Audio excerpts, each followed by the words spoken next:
país tão grande, maneira Holanda, Alemanha, França, tura aceitar supervisão financeira fora de Bruxelas para garantir a estabilidade do euro.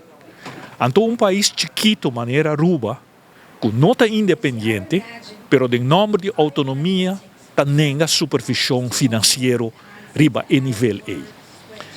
E a União Europeia ha duas palavras cardinal que nós quer mirar também den raft.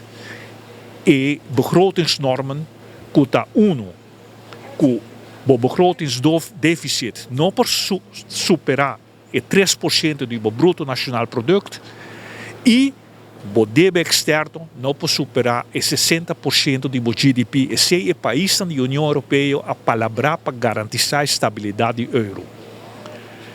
Red está de acordo com a Holanda para ancrar a begrotingsnormen aqui dentro Rijkswet.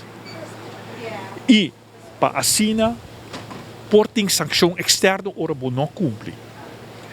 Nós sugerimos para uma economia assim vulnerável, maneira de Aruba, a begrotingsnormen está mais estricto ainda.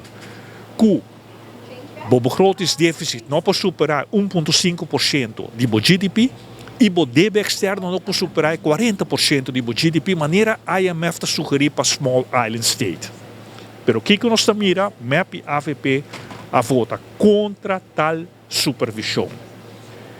E hasta está disposto para tirar fora 600 milhões de florins para sobre interesse alto a acordar da 30 milhões para ano para um período de 20 anos. Imaginável.